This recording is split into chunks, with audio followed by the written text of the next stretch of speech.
Hey guys, it's Karen and I'm here with another, I'm going to make this a little bit of a series, and it's about ingredients in cosmetics and whether they are good or bad. So for example, I did the talc in cosmetics, good or bad video, and I've also done one other one called beauty chemicals, good or bad, I think I called it, something like that. And I've mentioned parabens before as well. And you hear me talking about perfume and alcohol and how I don't want them in my cosmetics. Anyway, the responses to those videos were just amazing. You guys seem to be really interested, and it's amazing to me, the videos that you guys liked, because I thought that was just me that was really nerdy and loved looking at ingredients and loved finding out what was good for you and what wasn't. But actually a lot of you asked me to do more of them. So I asked specifically what ingredients you wanted me to talk about, and there's been several responses. People are asking about mineral makeup and mineral sunscreens and silicone. So today I thought I would do silicone, as it's one I know pretty well. Now, when I did the talc video, I started off by explaining to you guys why I felt like I was qualified and knowledgeable enough to be telling you, to be giving you my opinion. I don't think I'll start every single video with that long intro. You can always check the talc one if you like. But long story short, I've got qualifications in science and I work in medical research. So we'll leave it at that. And hopefully that will give you enough trust in what I'm saying. So like I said, we're talking about silicone. So I start off by telling you what it is, and then I'll tell you what the concerns about the product are, what the evidence is about those concerns, and what's my opinion. And I'll also, just in case you are still worried about an ingredient, or if there is a genuine concern, I'll give you some alternatives to using that ingredient. So silicone is a form of silica, or silicone dioxide is another name for it, and it exists in minerals. It's part of the crust of the earth, so there is an abundance of it, but it is also produced synthetically, and sand is mostly silicone dioxide. So sand is made up of a lot of silicone or silica or silicone dioxide. It's used for a lot of things in cosmetics. It's used for hair products, skin products, nail products, so many things. The feeling of it is very slippy. It's like a feeling of silk. And it provides slip, it provides shine, but it has many properties, and it's used in a lot of things. But the biggest controversy is in hair products and in skin products. And I would say the biggest things that they're used in are conditioners, hair conditioners and primers. Those seem to be the two things that are most popular, that are most talked about, and that most people have a concern over. I personally don't like the feel of silicone on my skin. It feels greasy to me. That feeling shouldn't stay, because it's actually a volatile ingredient, which means that it will change on your skin. It shouldn't stay that greasy. I just don't like the feeling of putting it on like that, but that's my own personal feeling. And mixed with other ingredients, it can feel different. Something important to point out, I think, is if you are looking for silicone-free products, you won't be able to look at conditioner, for example, or primer, and look at the ingredients and know that it hasn't got silicone in it, unless you know the names of the silicones. So there isn't just one silicone. There is cyclopentasiloxane, there is dimethicone, there are other things with ane on the end and with cone on the end. So there's different names for different silicones, and there are also different variations of silicones. There are ones that are very concentrated, there are ones that not so much. There's different types of silicones. So mostly you're looking for, dimethicone is probably the most common one that is used in cosmetic ingredients. So if it says dimethicone on it, it is a silicone. Okay, so let's look at what the claims are that it's a bad ingredient and why people don't like it. The claims are that it makes your hair dry, that it builds up in your hair and makes your hair very dry in conditioners. And the other one is that it clogs skin, makes acne worse, clogs your pores, and is like a shield for your skin that traps in moisture and dirt. That's what they say about it. So I'll address each of these. I've got my spreadsheet here just to remind me and make sure that I don't forget to tell you everything that you need to know, and also for the alternatives, etc. So let's go through those singly. So I'll talk about hair first. So it can build up in your hair. This is where it is important to know about the fact that there's different silicones, because some of them are more prone to building up in your hair than others.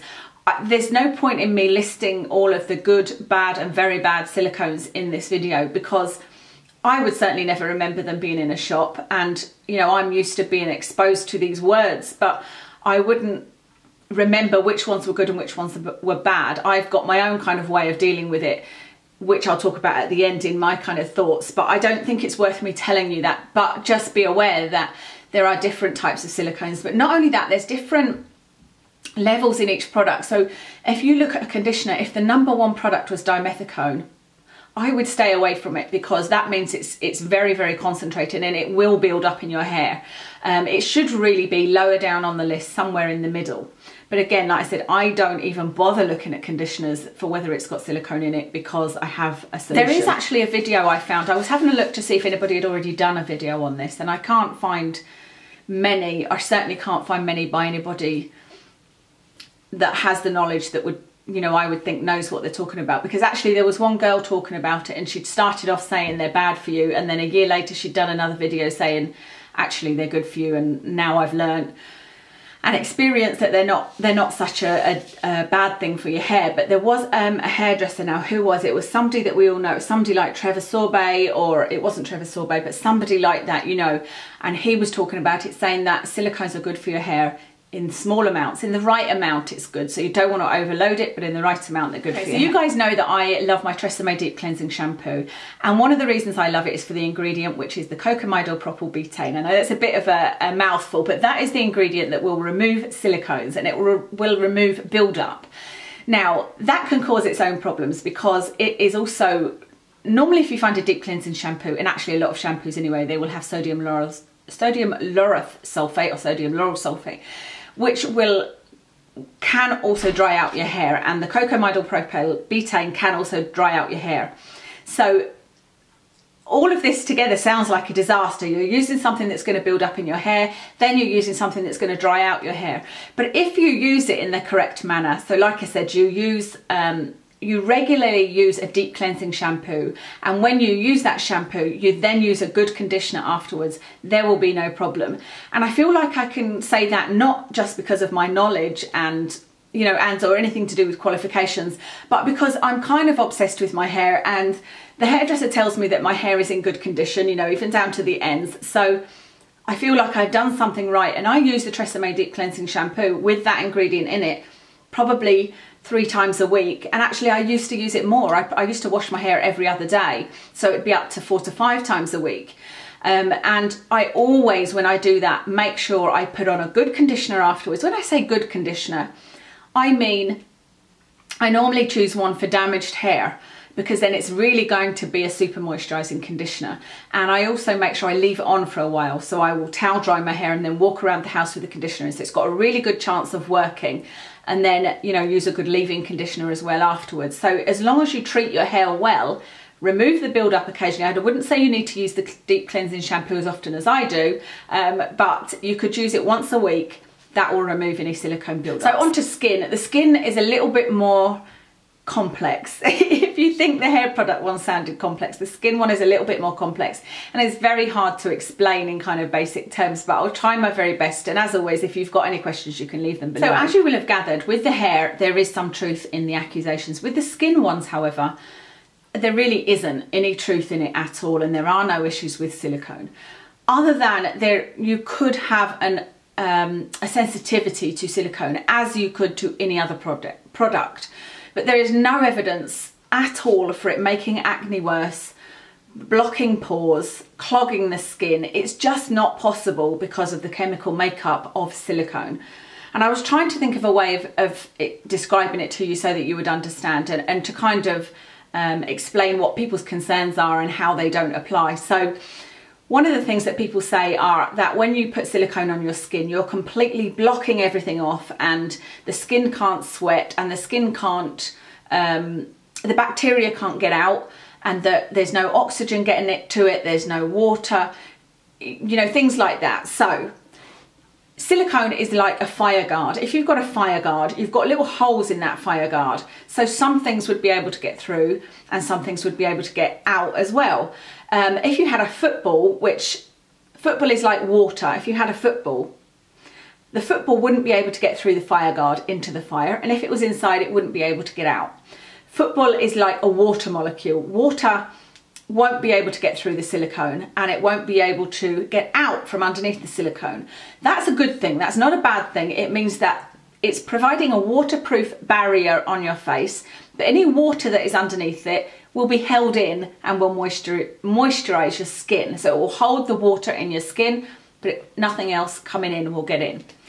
However, with a fire guard, thinking of that fire guard again, you could put a peanut through the fire guard, and that is oxygen. That's the size of an oxygen molecule. So oxygen can get in and oxygen can get out. It is a breathable guard on your face. So there is no problem with air circulation, and water you don't need to get in and out. With the whole sweat and sebum and oil and trapping bacteria in, it's kind of comical to me, because what it does is you put your primer on, then you put your foundation on. The primer will stop that dirt and bacteria mixing with your foundation on your and sitting on your skin. It keeps it behind the silicone. It doesn't push it back down into your pores. It just keeps it from escaping. There's no pressure on it to push it backwards. It just stops it coming out. But what makes me kind of amused is the people that are saying the bacteria has nowhere to go. The bacteria doesn't jump off your face. If you didn't put a primer on, but you put foundation on, the bacteria would mix with the foundation and sit on your face. As with the oil, it would mix with the foundation and sit on your face. It doesn't jump off your face, it doesn't evaporate. You know, it's still there. The thing that the primer is doing is stopping it mixing with your foundation and sitting on top of your skin, where actually it can sometimes react with the air and cause further problems. So no issue with that. There is no, I suppose in a way it is trapping the bacteria, but it's not, it would have been on your skin anyway. It's not preventing it doing anything. It's not preventing the normal kind of processes that we need to go through for us to be healthy. I hope that explained it. I know that that was a bit of an odd analogy, but I really wanted to try and get something that would give you a visual for it. So like I said, you can have a sensitivity to it. It's unlikely, but you could have a sensitivity to any ingredient. Remember when you get a primer as well that there's many other ingredients in it, and if there is perfume, for example, in a product, that's likely to be causing an irritation. If there's alcohol in it, that would be likely to dry out your skin, not the silicone, because the silicone will keep the moisture in. And it's actually, silicone is something that's used in scar treatments. It is used in you know, you get like scar patches and scar serums. There is an element of that in silicone. So it is something that provides moisture and healing and wound healing, that kind of thing. Okay, so just finally my thoughts. Obviously I have no issues with the hair one as long as I use a deep cleansing shampoo and then a really good conditioner. I have no issue with the skin products with silicone in at all. I personally, like I said, don't like the feel of really concentrated silicone primers. So most of the Smashbox ones are very silicone concentrated. I don't like the feel of them on my skin personally, but there are others that have silicone in them that I do like the Dior matte skin refining matte primer, I think it's called, but it's got more of other ingredients as well. So when it comes to primers with silicones in, there are good primers and bad primers to do with the ingredients that are in them, like perfume and alcohol and other things. So I will give you a few things here with conditioners and skin primers, etc. Okay, so let me talk you through a couple of products. So silicone primers are Benefit Professional is one, Hourglass Mineral Veil is another. The Mineral Veil, I actually liked the feeling of that. It does definitely have that slip that you get from silicone, but it didn't feel greasy to me, which some of the others do. Actually the Benefit Professional was fine as well. Rimmel Stay Matte, Dior Skin Refining Matte Primer, and one other one. This is interesting actually. If you are looking for a primer and you don't want to spend a lot of money, if you're in the UK, I don't know whether you have this product in the USA, but Lanacane is a anti-chafing gel. It's an anti-chafing, anti-itch type of gel that you can buy. I don't think you don't need a prescription or anything. I don't know whether it's behind the counter or whether you get it on the shelves, but it's called Lanacane. That's something you could use as a primer because it has no other ingredients, or very few other ingredients in it, and they're good ingredients. So Lanacane, if you're looking for a cheap primer, would do the trick. Ones that have got good ingredients are Lanacane, the Hourglass and the Dior. Unfortunately, the Rimmel and the Benefit Professional have some not so good ingredients in them, but the Lanacane, Hourglass, Mineral Veil, which is extremely expensive, and the Dior Stay Matte Primer, which is also quite expensive, have very good ingredients in, which is why I wanted to tell you about the Lanacane, because that will be about £5 or £6 and you could easily use that as a primer. Okay, so if after everything I've told you, you still feel like you want to go for a silicone-free primer, there are silicone-free primers, and they are the Becca Ever Matte Primer. I did have that. I really did think it worked, but I didn't like the texture. It was very hard to spread over your face, and what I found happened was when I put foundation on, it would gather on the areas that I'd put primer, so it didn't work in the end for me. The Laura Mercier Oil-Free Primer and Tarte Clean Slate. Those are 3 silicone-free primers if you still have a concern. Hopefully you don't, if I've done my job.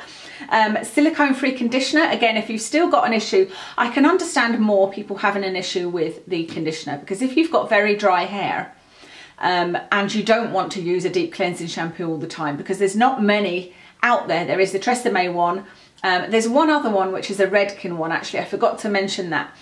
And I've had a look online at the Redken ingredients, and the Cocamide Propyl Betaine is actually lower on the list on the Redken shampoo, which means that that would be a bit more gentle. So if you are looking for a deep cleansing shampoo, perhaps go for the Redken one if you have a concern. But like I said, here's some silicone-free conditioners just in case you want to completely eradicate it and not have to go through that step of deep cleansing and deep conditioning. So Tresemme Naturals is one. L'Oreal Ever range, so I think it's Ever Pure, but they've got Ever Sleek, but that L'Oreal range is specifically without silicones and sulfates and all that kind of thing. And also the Herbal Essence Naked range, so that's something else to consider if you want a silicone-free conditioner. So that's everything. I really hope that was useful to you and that you enjoyed it as much as the talc one. I'm not sure which ingredient I'll go for next. Like I said, there's quite a few on the list that people wanted. And I'm wondering whether I should do one on perfume and then maybe one on alcohol, and then, because they're the ones I talk about the most and they're probably the most damaging ingredient. You know, not every video is going to be me telling you why you shouldn't worry about it. Some of them are going to be saying why you shouldn't use them. So let me know anyway, and if there's any other ingredients you want me to put on the list, then please leave them below and I will do my very best. If I have knowledge about it, I will just do a video like with silicone. If I don't, I'll look into it and hopefully be able to understand the ins and outs of it and explain it to you. So thank you so much for watching today, and I'll see you again soon.